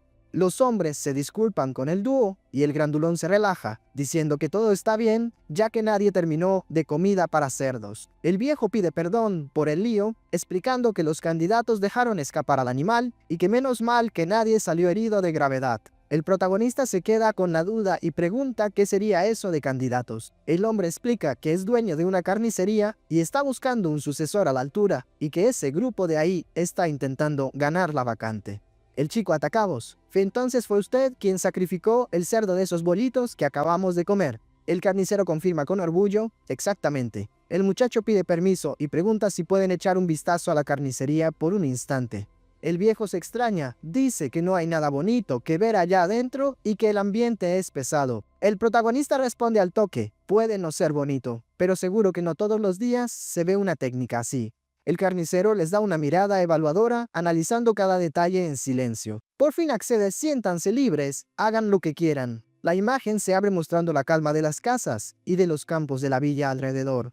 Ya dentro de la carnicería, el viejo se queda allí, parado, mirando fijamente al cerdo desmayado en el suelo. Refunfuña que el aprendiz es un inútil, ya que el cliente tuvo que hacer el trabajo de capturar al animal por él. Se gira hacia los alumnos y pregunta, ¿por qué creen que el sacrificio salió mal? Uno dice que el perno estaba torcido y que el golpe tenía que ser en el centro de la frente. Otro dice que el martillo se resbaló en el momento clave. El viejo concuerda que notaron los errores, pero avisa que el fallo comenzó mucho antes del golpe. Le enseña el mandamiento principal. El animal nunca puede percibir que su fin está llegando. Los aprendices no se lo creen mucho. Preguntan cómo es que un animal va a saber eso y si ahora tienen que ponerse a charlar con el cerdo. El carnicero solo lanza esa mirada de hielo que hace que todos cierren la boca. Mientras tanto, el cerdo está allá, comiendo su ración en la mayor paz, soltando unos gruñidos de satisfacción. El viejo manda a todos abrir bien los ojos. Se acerca al animal con el martillo y el perno en la mano. En un movimiento certero y sin alboroto, apoya el perno en la cabeza del animal. Los candidatos se quedan boquiabiertos. Antes, el cerdo se ponía loco solo de ver el perno, ahora ni se movió. No entienden cómo es posible. El maestro revela el secreto. El cerdo se quedó tranquilo porque no sintió ninguna intención de matar viniendo de él. Los tipos se quedan perdidos con esa charla de intención asesina. El viejo explica que el animal siente el peligro en el aire antes incluso de cualquier movimiento. Para probarlo, dice así, miren, y su mirada se vuelve afilada como una navaja por un segundo. En el mismo instante, el cerdo se desespera, gruñe y empieza a babear de puro pavor. El grandulón queda impresionado. El viejo mostró una sed de sangre absurda y la ocultó en un parpadeo. Le pregunta al capitán si el anciano es algún maestro escondido. El chico dice que no sabe artes marciales, pero que su habilidad es para quitarse el sombrero. El carnicero finaliza la lección, solo cuando no dejas traslucir, lo que vas a hacer es que estás listo para el oficio. Suelta el golpe final y termina la historia del cerdo. El protagonista y su compañero abren grandes los ojos. Fue demasiado limpio.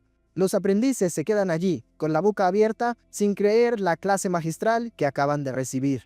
Añade, el golpe tiene que ser tan rápido que el animal muera sin siquiera entender por qué el mundo se oscureció. El grandulón comenta que fue bizarro, el cerdo ni gritó, el chico concuerda que fue de una fuerza absurda. El viejo aplaude para despertar al grupo, pues el trabajo de verdad empieza ahora que el animal dejó de respirar. Da la orden para que corran y drenen la sangre del animal pronto. El gigantón se espanta con el vozarrón del viejo. Tiene pulmón de sobra y cuestiona si hacía falta tanto teatro. El grandulón comenta que el anciano está desesperado porque no tiene heredero y quiere a alguien que cargue con el nombre de la carnicería que tanto le costó levantar.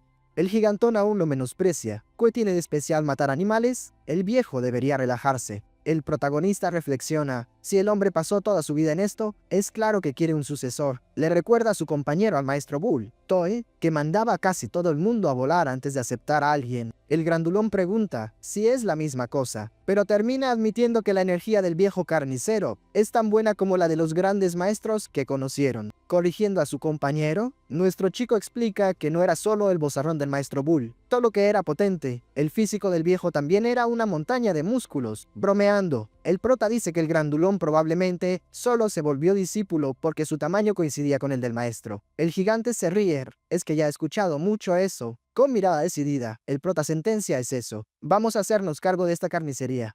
El compañero casi se atraganta, hablas en serio, capitán. El chico confirma, recordando que caminaron todo el día y no encontraron un empleo decente que valiera la pena. Buell se sincera sobre el plan, dice que si fuera para desenvainar la espada de nuevo sería fácil, pero quiere un trabajo que dé orgullo contarle a sus hermanos. Solo tener que esconder el pasado ya es un peso que no quiere cargar más.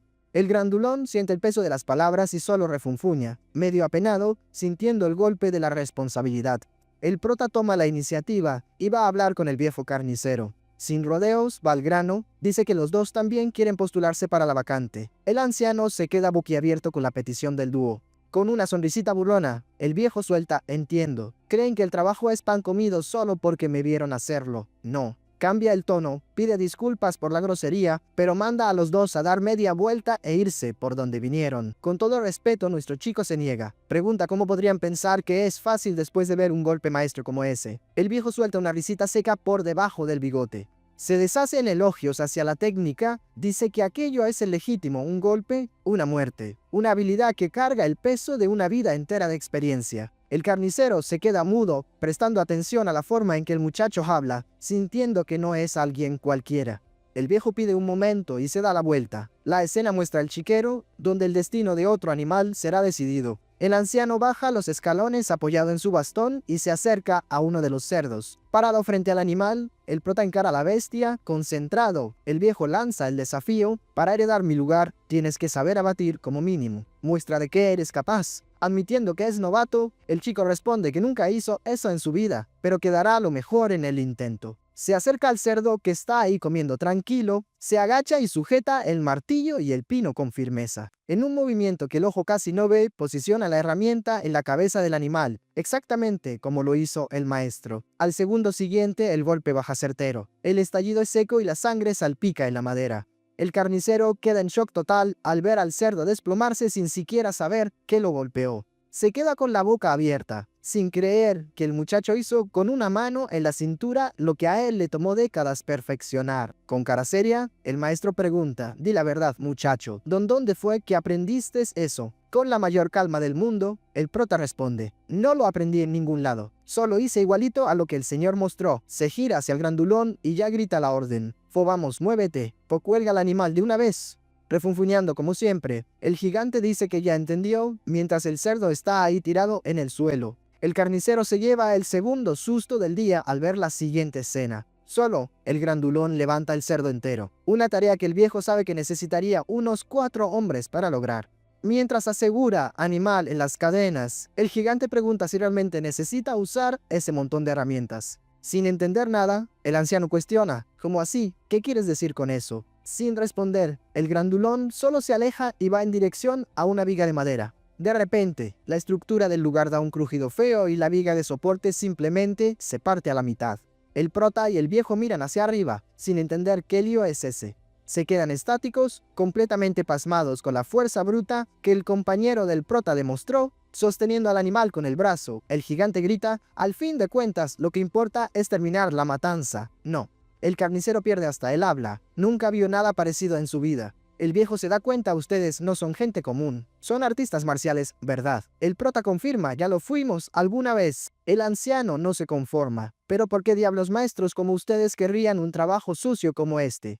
Con toda seriedad, el chico responde: porque solo queremos intentar vivir una vida normal. El maestro duda, dice que con el talento de ellos encontrarían algo mejor, pero el prota explica que el mundo no es tan receptivo para quien quiere cambiar. Mirándolos bien, el viejo percibe que esos jóvenes ya pasaron por muchas y cargan cicatrices que nadie ve. Suelta un suspiro largo, pareciendo tomar una decisión final. Lamentando que ya tiene un pie en la tumba y no tiene tiempo que perder, acepta a los dos. El prota hace una reverencia respetuosa. Enséñenos bien, maestro. Con una sonrisa de quien sabe lo que hace, nuestro chico garantiza, el señor no se arrepentirá. La escena cambia, mostrando un gato observando todo desde lo alto de un tejado. En otro rincón, un pincel de caligrafía golpea fuerte en el pote, esparciendo tinta por todos lados. Un hombre pregunta, incrédulo, «¿Escuché bien? Dijiste casa médica del Sol Curador». El mensajero confirma el chisme. Un pez gordo de la familia imperial se retiró en Hangzhou y se puso mal de salud, y la corte mandó llamar a la casa médica personalmente. Intrigado Yongo, Jun cree que la historia huele mal. Sabe que los médicos no se pelearían con los Gadeum gratis, hay gato encerrado. Sincerándose Dan, Baek revela el verdadero motivo del lío. Los Gadeum estaban cazando la valiosa esencia de estalactita. Yongo, Jun casi se cae de la silla y suelta un grito de puro shock, sin creer lo que acaba de escuchar. Otro sujeto en la mesa comienza a quejarse, pensando que es un desperdicio total. Dice que una rareza de esas que ni montañas de oro compran, acabará siendo gastada en un viejo de la realeza que ya tiene un pie en la tumba. Baek corrige la información y dice que la esencia ni fue usada aún porque el dueño es otra persona. O sea, el tesoro todavía está disponible por ahí. Mientras sirve un trago, el hombre pregunta, confundido, si no es de la casa médica, ¿quién es el dueño de esa preciosidad?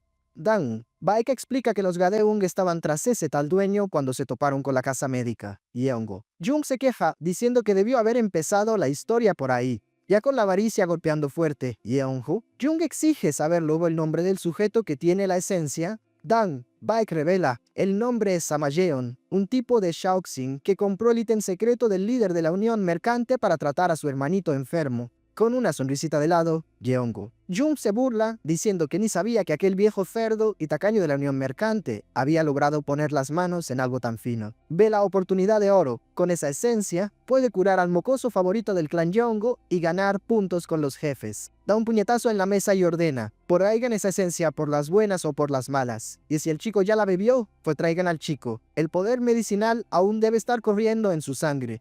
De vuelta a la paz de la carnicería, el prota se enfoca en el trabajo, deslizando el cuchillo con maestría para deshuesar una carcasa. Corta la carne con una precisión de cirujano, bajo la mirada atenta y rigurosa del viejo carnicero. El maestro suelta una risa de puro asombro. No consigue creer lo que sus ojos están viendo. Se deshace en elogios para el muchacho, dice que sabía que era bueno peleando, pero la evolución en la carnicería fue demasiado rápida. El anciano admite que ya no tiene nada más para enseñarle.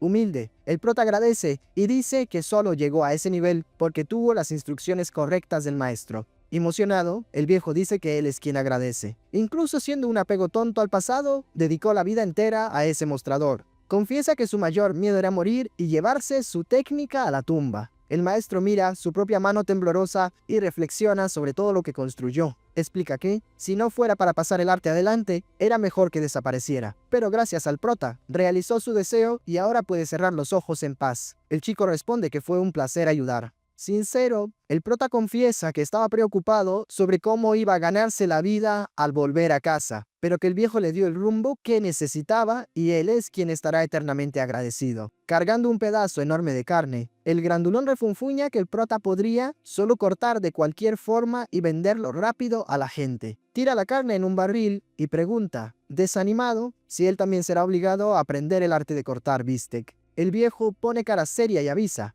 no le den un cuchillo a ese de ahí. Déjenlo solo en el trabajo pesado que es lo que sabe hacer. El prota concuerda y dice que su fuerza para batir el ganado ya ayuda mucho. Así que todo está bien. El gigante abre una sonrisa satisfecha y comenta que finalmente el viejo dijo algo que vale la pena.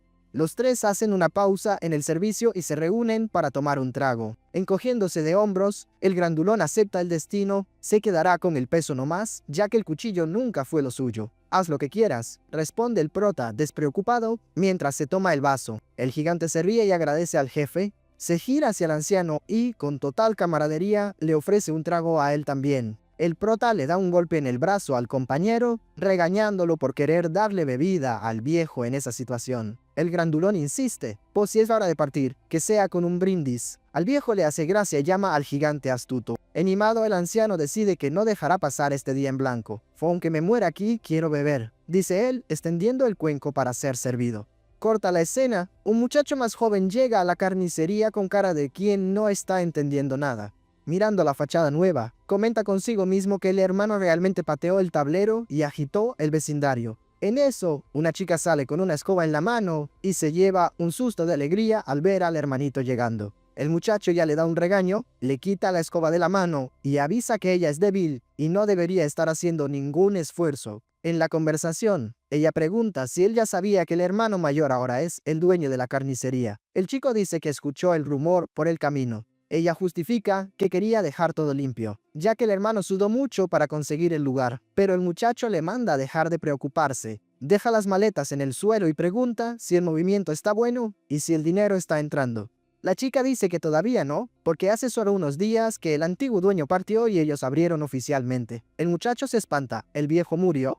Ella confirma y cuenta que el anciano murió en paz en su cama, la misma noche en que pasó el mando al hermano. La escena muestra al viejo descansando, finalmente tranquilo. El prota llega cargando una cesta de carne y pregunta cuándo fue que el muchacho llegó. Dice que ya se estaba preocupando con la demora de la escolta. El chico dice que acaba de pisar ahí y que está al 100%. El muchacho comenta que el hermano siempre termina metiéndose en algún incidente, pero el prota rebate diciendo que no fue para tanto y que las cosas solo fueron sucediendo naturalmente. El recién llegado explica que no le pareció mal, solo quedó en shock porque nunca imaginó al hermano volviéndose un carnicero de renombre. Medio receloso, el muchacho pregunta si ellos darán el ancho, ya que esa carnicería es famosa en toda la región. Teme que, como el dueño antiguo era una leyenda, si ellos hacen un corte medio chueco, la clientela se los va a comer vivos con insultos. El prota tranquiliza al hermano, relájate, sé lo que estoy haciendo. Si queremos ganarnos la vida con dignidad, vamos a tener que trabajar el doble y hacerlo mejor. De la nada, allá a lo lejos, empiezan a escucharse los gritos de un niño llamando a su hermano mayor. El chico se asusta con el griterío y pregunta de inmediato qué rayos pasó. Uno de los mocosos entra volando a la carnicería, gritando a todo pulmón, «¡Llegaron! ¡Ya llegaron!». El hermano mayor no pierde tiempo y agarra al chico de la oreja, haciendo que el pobre berree de dolor. Foreja el escándalo y explica bien el chisme. Lo regaña el hermano, mientras el pequeño patalea pidiendo que lo suelte. El niño se queja preguntando por qué son tan brutos, pero el pariente le dice que eso es puro cariño y que, si quiere, puede conocer la violencia de verdad. Fonny lo mande Dios, dice el chamaco, refunfuñando que ya había usado esa misma amenaza la última vez. Cambiando de tema, cuenta todo emocionado que encontró al enviado del médico de Cheong Simbon. Nuestro protagonista se queda en shock al instante. Suelta la sopa. El médico que estaba en Anso por fin llegó y quiere examinar a la hermana menor ahora mismo. ¿Cuándo nos vamos? Con mirada seria, el chico se quita el delantal de carnicero y responde, «Va ahora mismo». En cuanto llegan al lugar, se topan con el imponente letrero de Cheong Simbon en la fachada. Justo en la entrada, un muchacho lo recibe con un gesto, confirmando que solo estaba esperando a la familia. El chico explica que volaron hacia allá en cuanto se enteraron, pero duda si no exageraron con las prisas. El recepcionista los tranquiliza, para nada. La doctora de la familia principal también se moría por ver a la paciente pronto. Luego, el joven hace los honores y presenta a la mujer que estaba a su lado, Wang Yeong.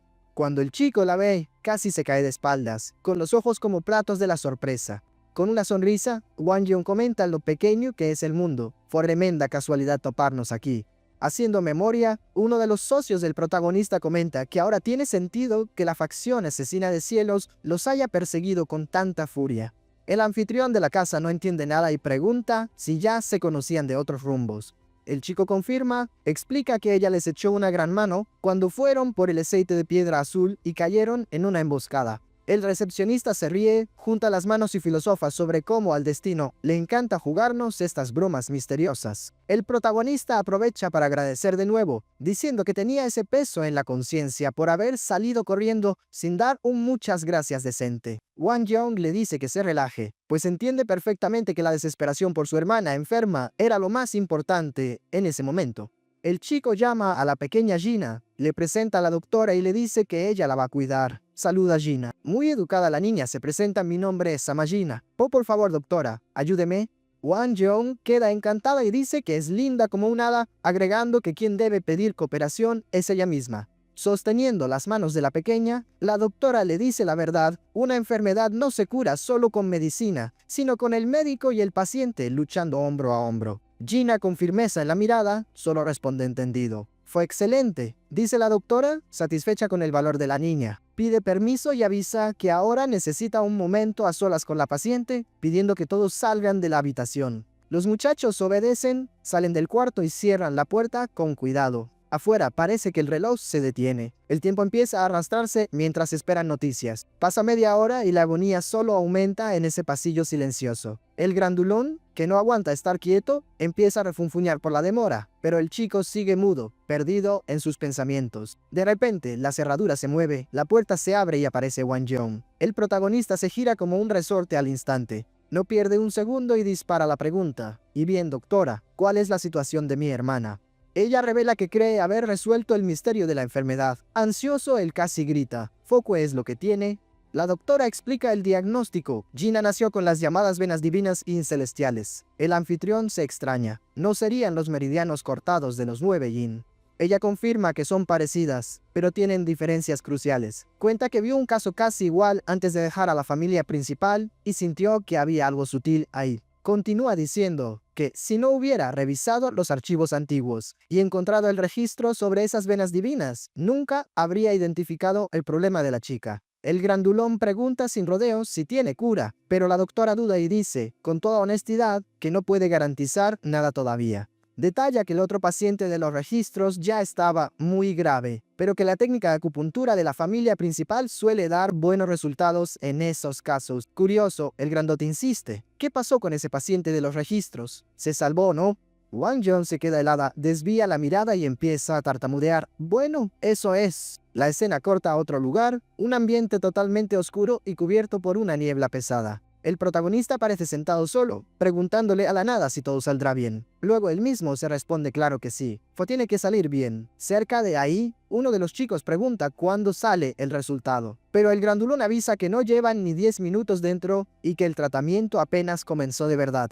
Nuestro chico sigue sumergido en sus pensamientos, observando el horizonte en silencio. Su mirada se pierde, revelando el tamaño de la preocupación que carga en el pecho. De vuelta a la consulta, Wang Jeong sigue ahí trabada, sin saber cómo terminar de responder la pregunta difícil. El protagonista lee su expresión y entiende todo al instante. El tratamiento del pasado no funcionó. La doctora confirma con un gesto triste. Sí falló. Nuestro muchacho, sin perder tiempo, quiere saber el porqué de la derrota. Ella enumera los problemas. Primero, la paciente solo buscó ayuda a los 21 años, demasiado tarde, cuando la energía yin ya había invadido hasta la médula. Segundo, la energía yin de las venas divinas es un monstruo mucho más potente de lo común. Da el veredicto de gravedad. En términos de enfermedad, esta condición es el nivel máximo de peligro. Casi una sentencia. El anfitrión se queda helado. Pregunta cómo es posible, ya que nadie con los meridianos cortados suele pasar de los 18 años. Wang Jeong explica el milagro. La otra chica solo llegó a los 21 porque usó el aceite de piedra azul pura para aferrarse a la vida con uñas y dientes. El chico siente el golpe. Reflexiona amargado que incluso con el aceite legendario, la chica no resistió. Pero la doctora suelta un rayo de esperanza. Si hubieran usado la acupuntura de la familia principal junto con el aceite en aquel entonces, la historia habría sido otra. El joven baja la cabeza en un gesto raro de humildad y le suplica que cuide bien a Gina, pues ella es el tesoro más preciado que tiene. Wang Jeong se sorprende con la vulnerabilidad de aquel hombre tan fuerte y se queda observándolo en silencio por un buen rato.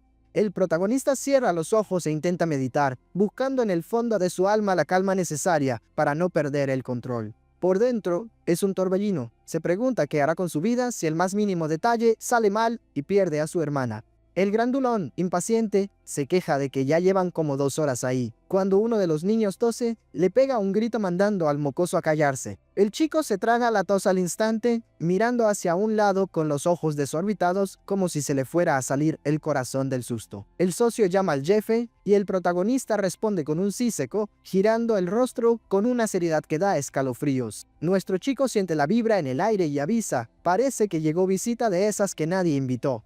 Los dos salen de la casa y entran en un bosque de bambú sumergido en una niebla densa y blanca. Dentro del bambusal no se ve ni a 2 pasos de distancia, la neblina se lo traga todo. De repente empiezan a surgir sombras, brotando de la nada, colgadas en los bambú es como murciélagos. Un enmascarado pregunta por la ubicación del objetivo y el líder ya empieza a gritar órdenes a los guardias centrales para que apuren el paso. El plan es claro, el foco es el aceite de piedra azul. El jefe avisa que él, el vice, y los dos primeros escuadrones van a invadir la casa médica. Convoca al líder del escuadrón 3, que se presenta al acto, listo para la misión. La orden es cruel: rodear el portón principal y no dejar escapar ni un alma viva de ahí. Con un grito de guerra ensayado, la horda de enmascarados sale disparada por el bosque. Pero, justo en medio del camino, el grandulón aparece bloqueando el paso y berrea. ¿Y dónde creen que van? Ratas desgraciadas. Los agresores se llevan un susto tan grande que los caballos casi se encabritan. Frenan en seco, sin entender quién es ese gigante. Sin previo aviso, el socio del protagonista golpea el suelo con tanta fuerza que la tierra explota, mandando a varios enemigos por los aires como si fueran muñecos de trapo. El líder de la tropa siente el impacto y se queda pasmado. ¿Qué clase de fuerza es esa? Uno de los enmascarados grita preguntando quién es, pero el grandote lo corta. Yo soy el que pregunta. ¿Y quiénes son ustedes? Señala al grupo y se burla. ¿Qué hacen estos idiotas? Todos disfrazados igual y armando este alboroto. El comandante analiza el daño y concluye: para causar ese caos con un solo golpe, el tipo es un maestro de élite. Pero mira bien y nota, por la descripción, ese grandulón no es el tal Samayeon que vinieron a buscar. Decide rápido: voy tras Samayeon para acabar con ese infeliz de una vez. Que ustedes encárguense de ese gigante. El líder explota en energía y corta el suelo, disparándose a una velocidad que deja hasta estela de polvo. El grandulón mira hacia arriba, sorprendido con la sombra que pasó volando. Ve al comandante desapareciendo entre los bambúes y refunfuña: oye, el tipo es rápido, ¿eh? Uno de los enmascarados, creyendo que va ganando, pregunta por qué el grandote no intentó detener a su jefe. El socio del protagonista pone cara de inocente. ¿O a qué? Tenía que hacer algo. El tipo usó una técnica de ligereza y se esfumó. ¿Qué se le va a hacer? El invasor provoca, diciendo que sus amigos allá adentro van a sufrir. El grandote se le ríe en la cara: más bien estoy preocupado por tu jefe. Eso sí, con una sonrisa de quien sabe lo que viene, propone el desafío. Apostamos quién se va al infierno primero, tu patrón o mi muchacho. El enmascarado hierve de rabia. Tu arrogancia no tiene límites, maldito. Pide disculpas fingidas, diciendo que no es nada personal, mientras el grandulón ya se pone en guardia. Deja de ladrar y ven de una vez. El sonido metálico de cuchillas y ataques empieza a resonar por todo el bosque de bambú. Toda la manada de enmascarados avanza de golpe, apuntando las espadas al pecho del grandullón. El grandulón solo espera, quieto, con esa sonrisa peligrosa mientras los tipos saltan sobre él. Fropeón, ocurre una explosión de energía absurda, lanzando a todos lejos, rompiendo bambú por todos lados. El líder de la tropa, que ya estaba lejos, siente el temblor y mira hacia atrás con el corazón en la boca. Se da cuenta de que la cosa se puso fea: mis hombres están siendo masacrados. Determinado, piensa que necesita liquidar a Samayeon en segundos, tomar el aceite y correr para salvar lo que queda de la banda. En medio de su pensamiento, el protagonista aparece de la nada, justo enfrente de él, y pregunta con toda la calma del mundo: ¿qué es lo que estás maquinando ahí con tanta concentración? El invasor se queda de piedra. El corazón le va a 1000 por hora mientras se pregunta cómo rayos apareció ese chico frente a hacer ni un ruidito, como si hubiera brotado de la tierra. Con una mirada fría que te congela hasta el alma, nuestro chico va directo al grano. Le pregunta de dónde salió y qué misión tiene en ese lugar. El líder enemigo empieza a sudar frío. Cae en la cuenta de que ese tiene que ser Samayeon y maldice su propia suerte, pensando que el grupo parecía de novatos. Pero en realidad son unos verdaderos monstruos disfrazados. Al ver que el rival está mudo del pánico, el muchacho se da cuenta de que no va a sacar ninguna respuesta con palabras. Así que se prepara para la acción. El comandante, en un acto de desesperación, se lanza con la espada intentando un golpe final. Pero nuestro prota ni se inmuta, parece una estatua. En la última fracción de segundo, nuestro chico hace un movimiento sutil y lo esquiva. La hoja pasa zumbando, cortando únicamente el aire. El enemigo se deja llevar por la furia. Con los ojos brillando en un tono rojizo, gruñe y muestra los dientes como un animal acorralado. Comienza una secuencia frenética de ataques. La espada se mueve tan rápido que deja rastros de luz roja rasgando la neblina del bosque de bambú. En una locura total, nuestro muchacho decide dejar de esquivar. Lanza sus manos desnudas directo hacia la afilada hoja. Fozes, con un movimiento maestro, atrapa la espada con las manos, frenando en seco el ataque del comandante a mitad de camino. Sin darle tiempo a reaccionar, el protagonista usa toda su fuerza y clava la punta de la hoja enemiga directo en el suelo, enterrándola en la tierra. El comandante suelta un grito de dolor. La vibración del golpe le quema la mano y se ve obligado a soltar el arma para no quedarse sin dedos. El enemigo se desploma en el suelo, retorciéndose de dolor y vergüenza, mientras nuestro chico lo observa desde arriba con total indiferencia. Repite las preguntas con voz tranquila, pero intimidante. Quiere saber quién envió al grupo y cuál es el objetivo, si es la clínica, la casa médica o algo mucho más grande. Nuestro héroe pregunta: ¿acaso viniste buscando el aceite de piedra azul pura? En ese mismo instante, la cara del invasor se transforma en un poema de puro shock. Al ver que dio en el clavo, el chico entrecierra los ojos. Quiere saber cómo se filtró la noticia, ya que casi nadie sabía que él tenía ese aceite legendario en su poder. Tirado y sin salida, el comandante siente que su hora ha llegado. Se pregunta en silencio si este es realmente el final del camino para él. El protagonista le da una última oportunidad, abre la boca y responde lo que quiero saber. Si lo haces, te dejaré salir de aquí respirando. Pero en un parpadeo pasa algo loquísimo, el comandante pierde la cabeza. Literalmente, nuestro chico se congela impactado por esa eliminación repentina justo frente a sus ojos.